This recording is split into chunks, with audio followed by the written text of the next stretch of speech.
Good morning, good evening, good afternoon. Depends on your location on the planet. Dr. Wayne E. Brown here with another edition of Web International Presents.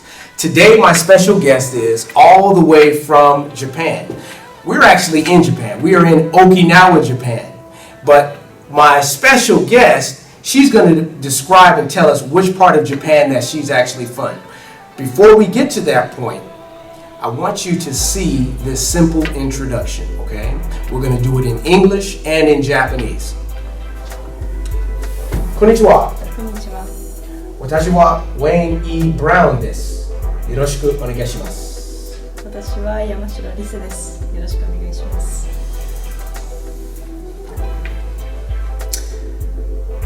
What did you see? Did I shake her hand in this way as to say, "Hi, how are you? My name is Wayne E. Brown. What's your name?" My name is Rise Yamashiro. How you doing? I'm doing fine. Good. You see, the formal approach, or I should say the introduction as it took place with Japanese was a little bit different, wasn't it? Okay. Something else that you noticed. Did you see the small bow? Did you see the light head nod that took place? Very common throughout Japanese introductions. Here's another formal introduction that I want to show you as it relates to, for example, a business meeting, as it relates to a formal interview, for example, with a job or so forth. Take a look at this introduction, okay? Here's this. お願いします。こんにちは。あ、こんにちは。名刺お持ちですか？はい、名刺やります。はい。私は山城リセです。学生です。よろしくお願いします。はい、そうですね。私は Wayne E. Brown です。教授です。博士です。どうも。よろしくお願いします。ありがとうございます。座ってください。失礼いたします。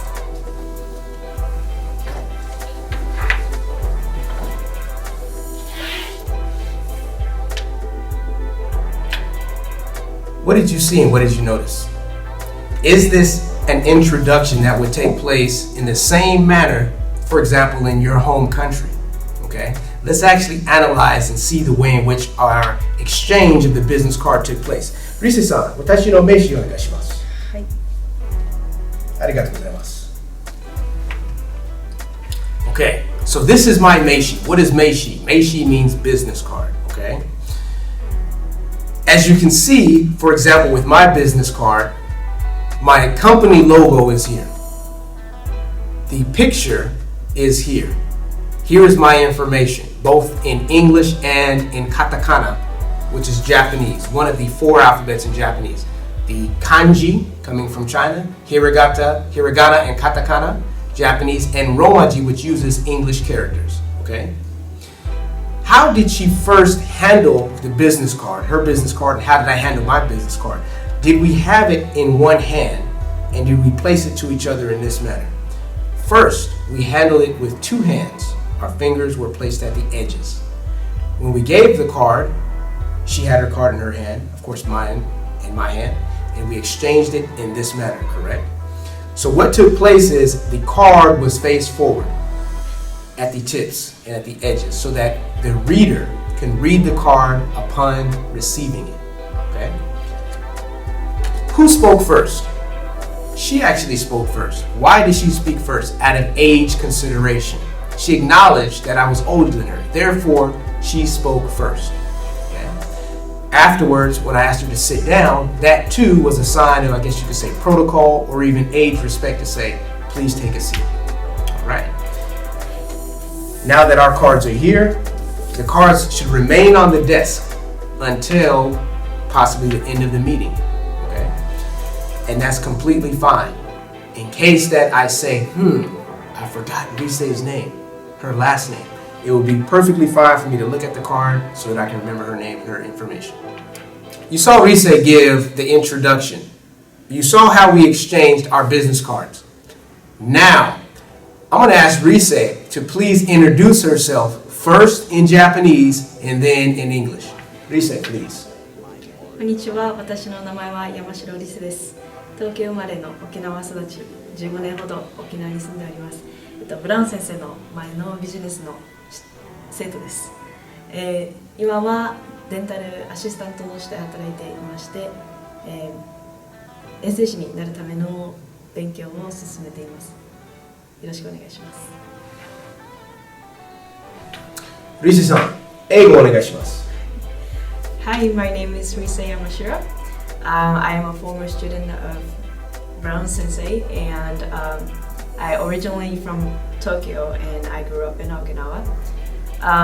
I am currently working at the clinic as a dental assistant, and I am working towards to have the certificate of dental hygiene. Thank you. Okay, so great. So Rise, you are working towards getting a certificate to be a dental hygiene assistant. What's the connection? Because you took my business class. So what's the connection between business and certification or being a dental hygiene assistant? I think that business connects to almost everything, to the medical fields and even political environment, and that business can connect to any kinds of field of study. I wanted to have the business knowledge as the extended skill in order to work in the medical field. Okay. Now, do you want to work in the medical field in Japan? Are you thinking about going international? Are you thinking about going back to Tokyo? I am actually trying to acquire the certificate in English, so I would like to go overseas and have the experience, and I would like to eventually come back to Okinawa. Okay, so you want to stay in Okinawa, because I'm just thinking there must be a huge difference between Tokyo and Okinawa. Tokyo is a megatropolis in terms of it having just about anything that you could want in terms of a huge city, okay? 25 million people on a given day commuting in and out of the city, along with those that reside there. It's amazing to see Tokyo's train system in effect, especially like Shinjuku or Shibuya. I mean, it's an experience. And Olympics is coming in 2020, so everybody, our eyes are going to be on Tokyo. If you can make it out there, make it. I'll be there. However, let's go back to where we stand with you wanting to be a dental hygiene assistant. So English is also a language requirement that you're going to have in order for you to go work primarily in a Western country. Okay. How does that work? Are you studying here? Are you preparing for a certain type of exam, for example, Aiken, or are you studying for the TEFL, TESOL, IELTS, or any number of the language tests? Are you studying for that now?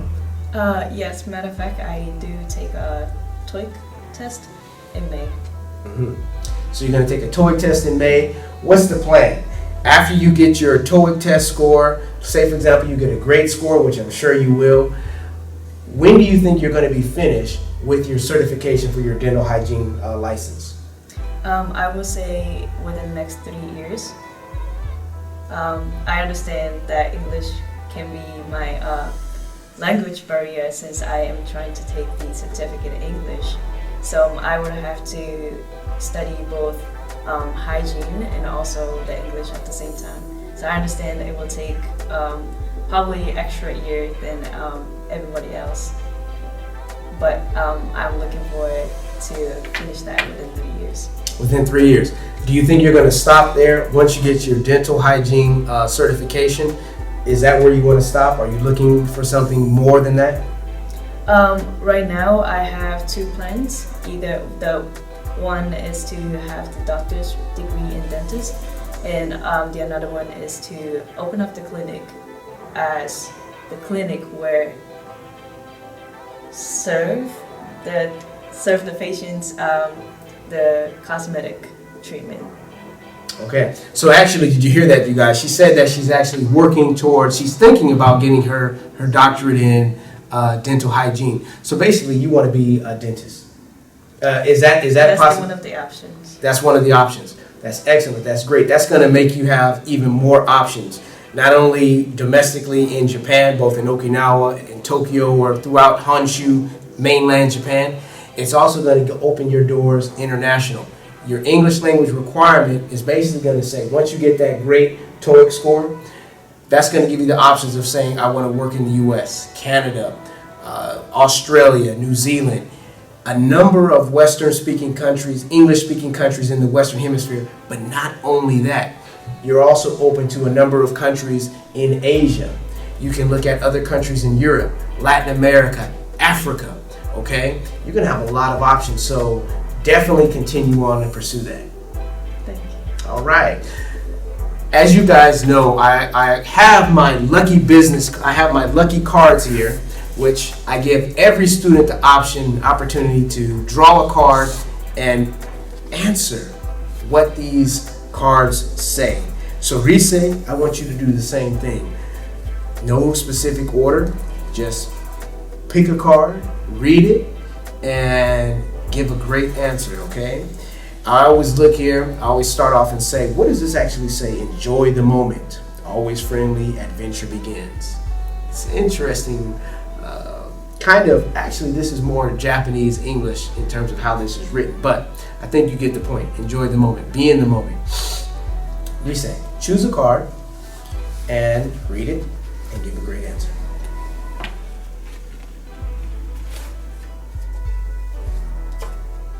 I have cards saying that what is my 5-year goal?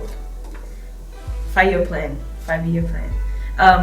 As I mentioned earlier, I am planning to finish my certificate in dental hygiene in 3 years. So I would say after 5 years, I am planning to have the specific goal and working towards to that one. And I'm also, it's a little bit personal, but I am planning to, 5 years, I am planning to have the family and working towards to my dream/goal. Okay. So Rise, you want to have, in 5 years, you can see yourself having your career and family, okay? Ideally, how many children would you like to have? In 5 years, one. One child, okay? Now, typically in Japan, would you say that the typical Japanese family has 1 child, 2 children, 3 children? What are the dynamics that you see with a traditional or typical Japanese family? I would say at least 2, but in Japan, I think in Okinawa, probably around 5 or 4. That's very true. In Okinawa, you do see more children in families as opposed to mainland Japan, okay? And that's obviously due to the lifestyle. And there's also something else going on in Japan that deals with the aging population, right? So basically the numbers happen to be decreasing in the country. What do you think? How is work and Japan's work ethic in relationship to family? How do you see that as the structure, as in what is seen and prioritized as number 1, number 2, number 3 when it comes to work life and balancing work and family in Japan? I would say typically, it probably is the gender components as well, but as a Japanese man, I would say the top priority is job, and family comes either second or third. But I would say the Japanese woman, the family comes first, and probably the job comes third or fourth. Okay. Yes, that's what I would think, that how Japanese typical family structured. Okay, great. How about you choose another card? Okay.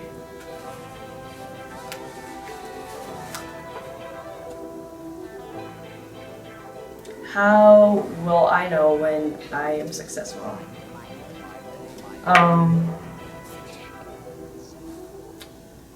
Simply when I'm happy. Waking up in the morning and not being stressed out about waking up. Okay, so success for you is more happiness. It's about the happiness. You didn't mention anything about money. No. You didn't say anything that my career would be just booming. My career is taking off. No, for you it's just waking up happy. Yeah. Okay, good. All right, great. Another card.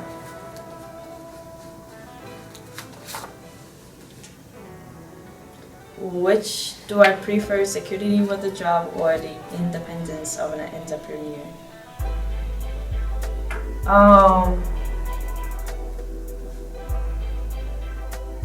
I would say security with a job.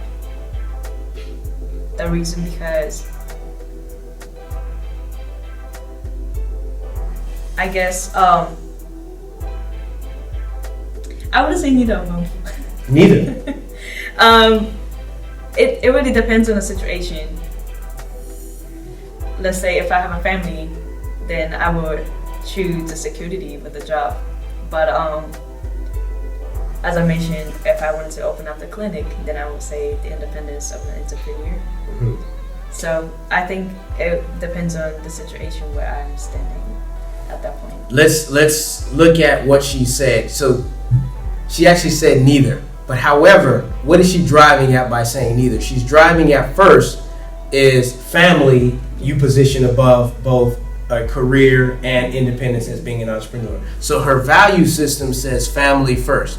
Obviously, we all have to eat, we all have to work to live and take care of ourselves, right? Even to take care of our family. So therefore, should you or when you finish and become the dental assistant, hygiene assistant, in addition to that, you go towards your doctorate degree.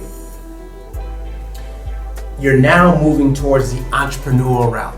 And why do I say that? Because that license and certification itself will open up doors and the possibility for you to say, hey, I'd like to get my own patients now. I'd like to establish and have my own line of business. Of course, you can work under the direction of another dentist. That's completely normal. It happens all the time. But on the entrepreneurial side, that might say, I want to open up my own business.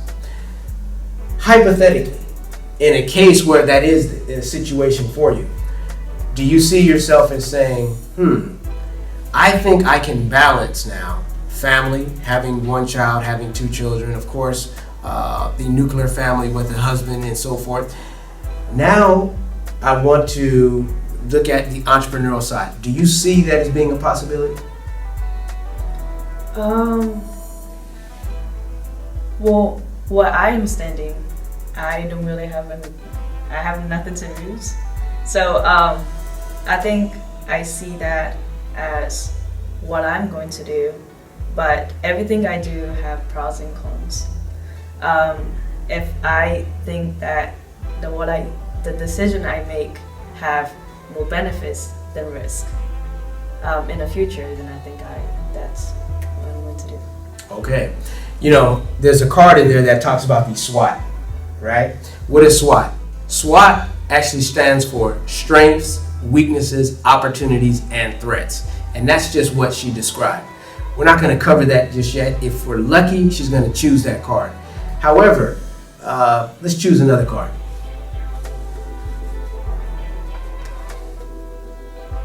What are your personal strengths and weaknesses?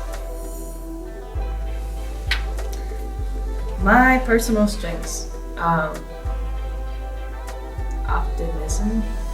optimistic. Being optimistic. Yes. Weakness. Strengths, optimistic, or being an optimistic person. Weakness, being an optimistic person. So you have both. Why do you say that? If I become too optimistic, then it will be weakness. If I'm being just optimistic, then that's the strengths. Okay. Can you think of any examples where you have been too optimistic? For example, I got the bad score or bad grades. I'm like, oh. Not for me. But she's saying she got a bad grade, so she's optimistic about that. Meaning that, did you feel down? Did you feel like, hey, I can't continue on? And I'm going to look at this from her eyes and her perspective, okay? English is her second language. So by getting a bad grade, did you feel that my English is not good enough? Is that a part of your thinking? Or my writing skills is not up to speed, and that's why I got this bad grade? Is that what you felt?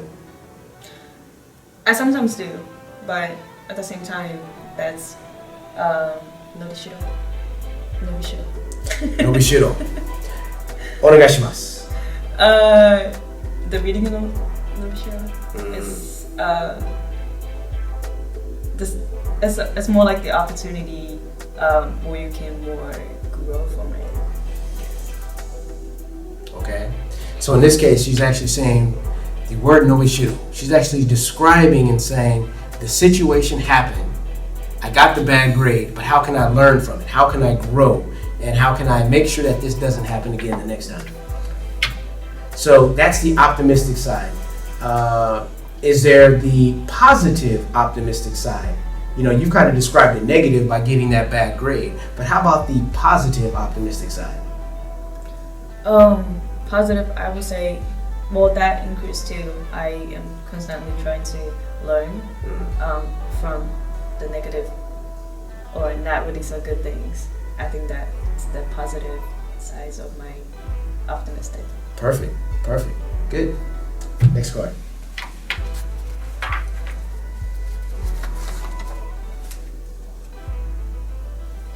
Which philosophies do you more closely adhere to? Dream realistic or dream big?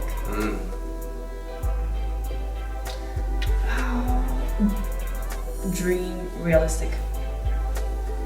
I can't really jump into something that I don't know.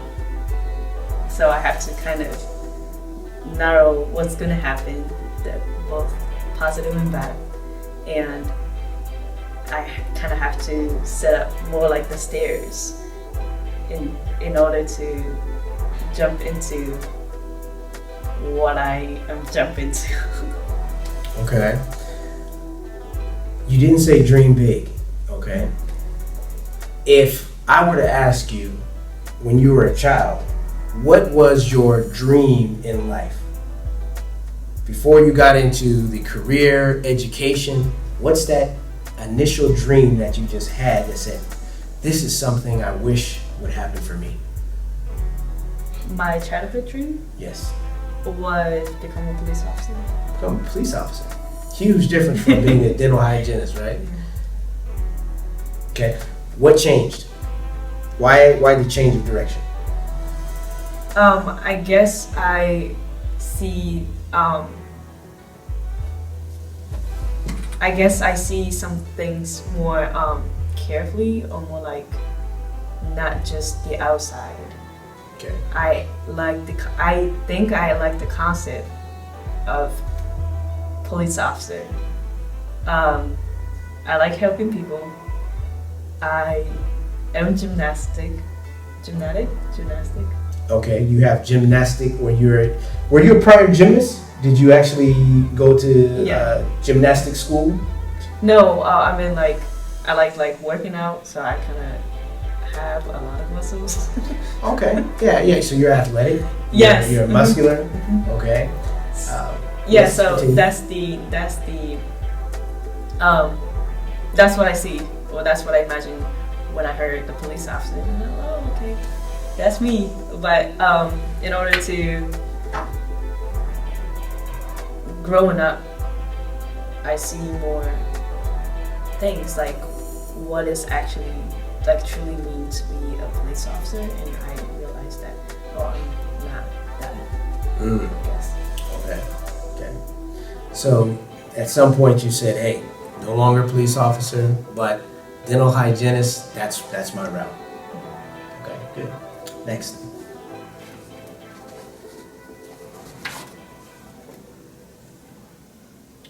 What is your current mission in life?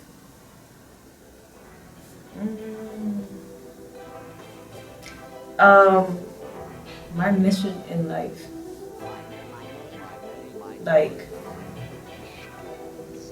mission in life. I'm going to frame it this way. When I say mission in life, what is your purpose in life? Okay? You can have a dream. You can say, this is what I want to do for my occupation, for my goal. But as a passion in life, as a purpose in life, at this stage, this is something that I'm trying to achieve. This is something that I'm trying to get out of life.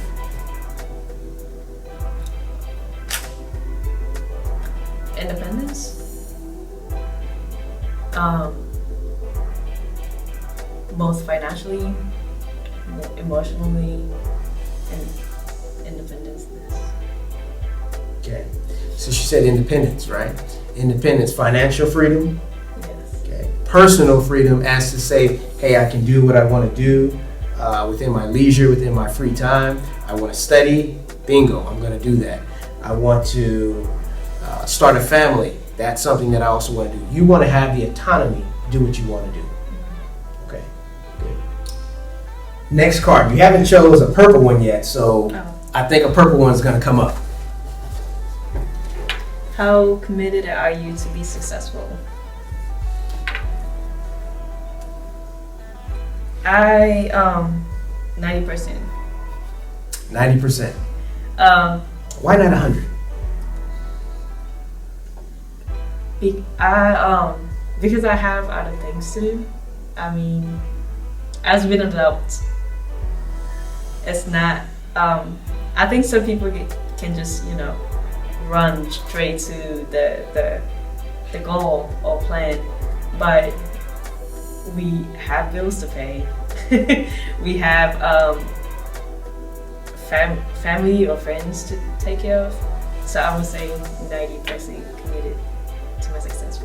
Okay, good. The next card. Next card. What does education mean to you?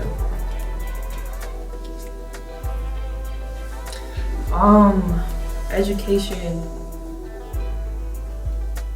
is expensive, but something we all should have at least. Yeah. Education comes with a price tag. Mm-hmm. Okay. That price tag, I'm going to interject here. That price tag actually comes twofold in this case. One is the physical part of it, the part that you have to pay for that education. Education also comes with the price tag of saying, in order for me to earn this education, I have to put time into it. It's time consuming, right? It does require a lot of thought. It requires a lot of discipline. So it's a balancing act with education.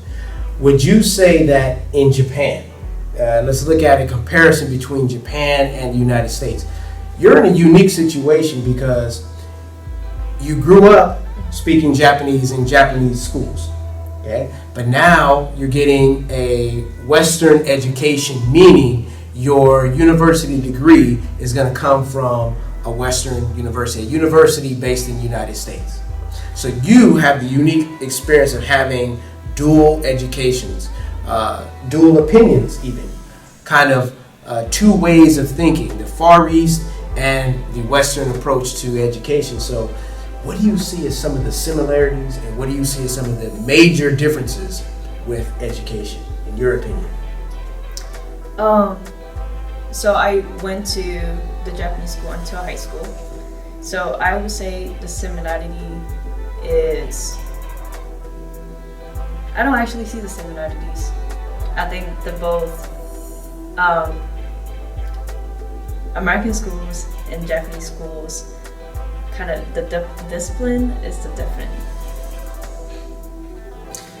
Discipline with the students, discipline with teachers or instruction, how the teacher presents the information, or discipline with the students, kind of their learning approach. What do you think? I would say every single thing you mentioned is totally different. The teacher, more like in Japan, the teacher speaks and the student just sit down and just be quiet. But I believe I've never been to like all the schools in the States and all the schools in Japan, so it might be a little controversial. Mm-hmm. But I would say the teachers and the learning style. Also, even the school style or school life is different. In American schools, you can just come to the school your own clothes, but not in Japan. Matter of fact, we actually had really specific rules saying that, oh, your skirt is too long or too short. The hair has to be in a certain way. So I would say two total different schools compared to Japanese high school and American high schools. Absolutely. Being a person I've had the experience to teach in Japan, as you know. I taught with Mambusho, which is the Ministry of Education in Japan. The specific program that I taught under is called JET, the Japanese Exchange and Teaching Program. In my situation, when I first came to Japan, I first taught in a rural area in Kagawa-ken. The location was Kokubunji-cho, Kagawa-ken. And I actually taught at a school by the name of Kokubunji Chugako. So Kokubunji Junior High School. Also, I taught at the Shogako, even the Yochien. So I actually taught at the elementary school and preschool as well. She is exactly correct. The uniforms, for one, the students must wear a uniform, even all the way down to most elementary schools. And you'd be surprised that even in the preschools, there's some cases where the students need to wear a uniform to school. It's not free dress as it would be in most schools in the States. I'm not talking private schools in the States, but most public schools in the States. So I also taught in the States where I can see that difference that she's talking about. And you mentioned the discipline side. The interesting note that I will say about the discipline side is discipline comes with the learning approach, okay? Kind of the learning methodology. And what do I mean by that? I call it the regurgitation effect. And regurgitation, which I means is you practice again and again and again and again and again until you understand what you're doing. This is what I saw in Japanese schools. I saw that for students, until they really learned what the coursework was, until they learned the material, they would just practice it again and again and again and again. That's one real approach that I would say that really kind of stimulated them to really get a grasp on maybe math and science and some of the other, I guess you could call it more difficult subjects, because they practice again and again. And in addition to that, did you go to a Juku? Mm-hmm. She went to a Juku. I'll let her explain what a Juku is. And ask yourself, whatever country that you're in while watching this, do you have a form of a Juku in your country? What's a Juku? Juku is where you go to after school to study. It's basically school after school, okay? You go to school for a typical day, 8 a.m. until 3:34, possibly 5 p.m., okay?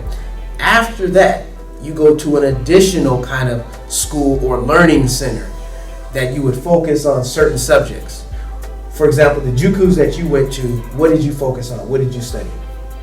Math and social studies. See what I'm saying? Math and social studies. Now, before you went to that Juku, why did you choose to study math and social studies? Was that a subject that you were doing well in school, or did that you studied those two courses, those two studies, because you weren't doing as well? Why did you choose those two?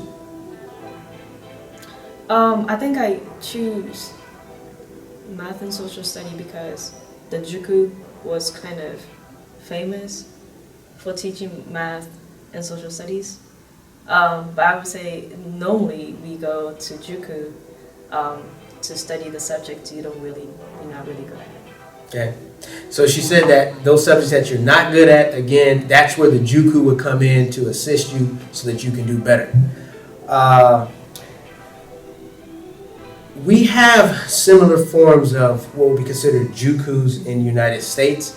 It's not as widespread and as popular as it is in Japan. Would you say that most Japanese students go to a Juku? Yeah. I mean, percentage-wise, would you say over 60, 70, 80, almost 90%? I would say more than 70, and even some people go to Juku from elementary school and until like high school. So yeah, but the financial aspect involves too, because some people don't really have it's not really affordable for some people, some families. So I would say that's why I heard of the summer school and that like American schools. We don't have that. So I would say that's where I wouldn't say rich student, but rich student and poor student kind of academically apart. Are different. Yeah. Yeah. Okay. So Jukus, they come with a price tag. It's not free. A Juku is not free of charge. But even though you do have to pay some money to go to Juku, most families, whether they're extremely wealthy, middle, or even on the lower end, would you say that most families still decide to send their kids to Juku? Yes. They find a way to send their kids to Juku. Why is that? Do you think that's because they want to make sure that the kids do better, or to give them some kind of competitive advantage? In Japan, I think it's a cultural things, but you don't really show it, but there's the voice is going on. You kind of have to raise the kids in a certain way. So I think that if you are not letting your child go to Juku, then you're like, oh, okay, you're not really doing it good as a parent. And we don't really say that, but that's how we think, I guess. So it's kind of a cultural norm. Yes. It's a cultural norm. And as a cultural norm, society looks on it in a certain way. That if your kid is going to Juku, oh, you're doing a good job at parenting, right? If your kid is not going to Juku, it's kind of the question of, why isn't your kid going to Juku? Even if they're doing good in school, even if they have great academics, the question is kind of still, why is your kid not in Juku? Okay, good. Next.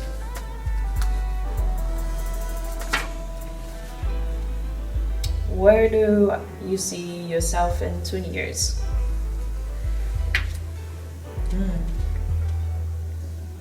So I will be 40.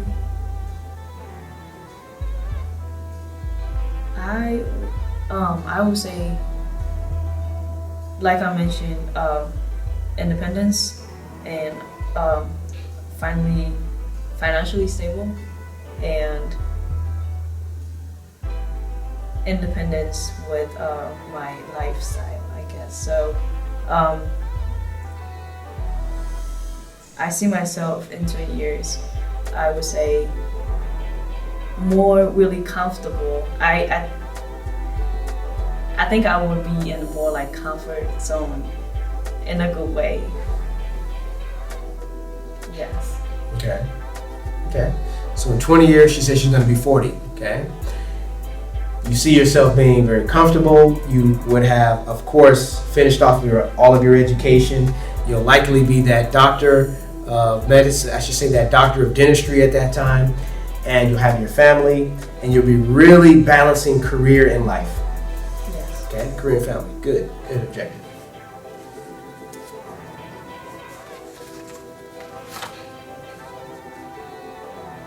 Attainment scale, job title, advancement.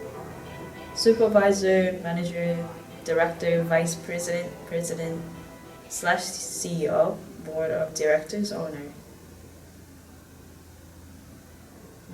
Where do you see yourself from all of those questions? Myself at this moment? Let's project yourself in the future.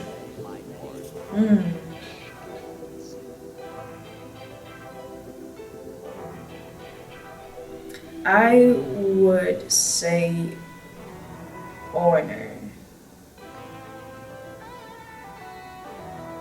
She said owner, right? And she mentioned that, right? She did mention that at some point, once you become that doctor of dentistry, doctor of dentist, you can see yourself as being the owner. You can see yourself as having your own dental practitioner. Yes. Okay. What I see from now, but if I actually stand in that position, it depends on really the situation happening, the different case by title. case. Yes. Things happen. We're gonna take one last card, and then she's gonna follow up with her final words.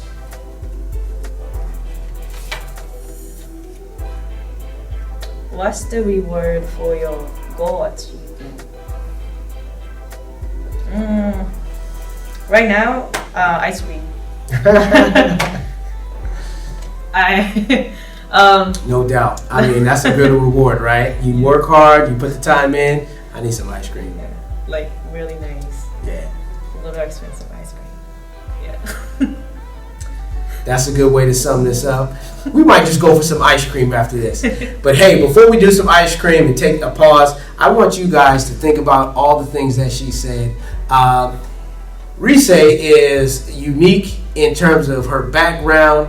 She's been doing some phenomenal things. She's been saying, hey, I want to balance off English with my first language of Japanese, and I want to see how I can merge these two things to create my ultimate goal, which is to become a doctor of dentistry, okay? And I want to balance it off with family. That's my summarization of what she's talking about today. What about you? I want you to take a moment, definitely like the channel, and leave a message, leave a comment below, not only for myself, but Rise, she also wants to hear from you too, right? So reply back to us, give us some feedback. Rise, I want to give you the final words here, okay? That was my commentary. I wanted to give you the final words here. What special message could you say to somebody in Japan, in United States, somebody who is global? We got followers coming in from all over, so what final words could you say? Speaking Japanese, that's fine, feel comfortable, but I also want you to give some words in English as well. 夢、将来の夢、何でも夢に向かって頑張りましょう。頑張りましょうですね。はい。はい。英語でお願いします。Does it have English? Of course it does. She asked, does that have English? Yeah. So, 頑張りましょう. What is 頑張りましょう? 頑張りましょう is actually do your best, fight, okay? Try to reach that goal. She's been talking about the things that she's been going for, that vision, that yume, that goal. You need to fight and you need to go for it, okay? Put your best foot forward. That's kind of a phrase, that's kind of an expression point of how you can phrase that. So do your best. 頑張りましょう. はい。